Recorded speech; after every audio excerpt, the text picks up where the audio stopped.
নির্বাচন চাইলে শান্তিপূর্ণ পরিবেশ রক্ষা করতে হবে। নবীনগরের সমাজ কল্যাণ উপদেষ্টা শারমিন এস মুর্শিদ। নবীনগর থেকে স্টাফ রিপোর্টার, কসবা টিভির ডেস্ক রিপোর্ট। হৃদয়ে কেটিভি,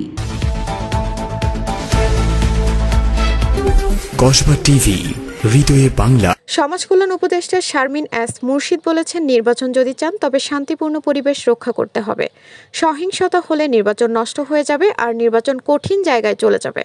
বুধবার 27 আগস্ট বিকেলে নবীনগর উপজেলার মানিকনগরের সুশীল সমাজের প্রতিনিধিদের সঙ্গে মতবিনিময় সভায় প্রধান অতিথির বক্তব্যে তিনি এই কথা বলেন। শারমিন এস মুর্শিদ আরও বলেন, আমরা একটি রাষ্ট্র পেয়েছি যেখানে কোনো টাকা ছিল না, কোনো সিস্টেম ছিল না। দুর্নীতি বহু স্তরে প্রথিত।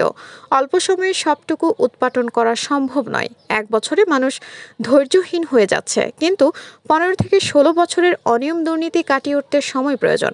তিনি বলেন, অন্তর্বর্তীকালীন সরকার আকস্মিকভাবে জনগণের জীবনে এসেছে।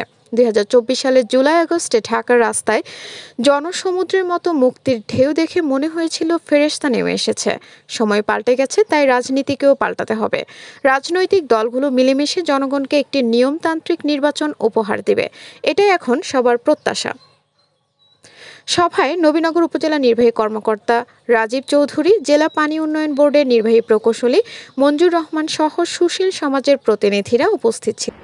আপনাদের আগামী দিনগুলো আমাদের জন্য চ্যালেঞ্জিং। আমরা নির্বাচনমুখী হতে যাচ্ছি, আর সকলের কাছে আমার অনুরোধ থাকবে, এই নির্বাচনকে কেন্দ্র করে যেন কোনো সহিংসতা না হয়।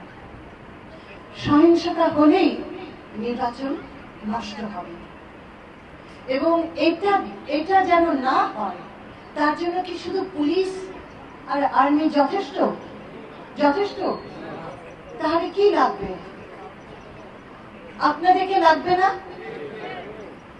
আমি জানি না আপনারা আমাকে কথা দিতে পারবেন কিনা, কিন্তু একটা জিনিস মনে রাখবেন, নির্বাচন যদি চান শান্তিপূর্ণ পরিবেশ রক্ষা করতে হবে, এবং এটা যদি নষ্ট হয়ে যায় তাহলে কিন্তু নির্বাচন কঠিন জায়গায় চলে যাবে। সেটা আমরা কেউ চাইছি না। চাইছে কি? যদি না চাই তাহলে আপনারা সবাই এগিয়ে আসুন, যেন আমার নবীনগরে অন্তত একটা খুব সুন্দর শান্তিপূর্ণ নির্বাচন হয়।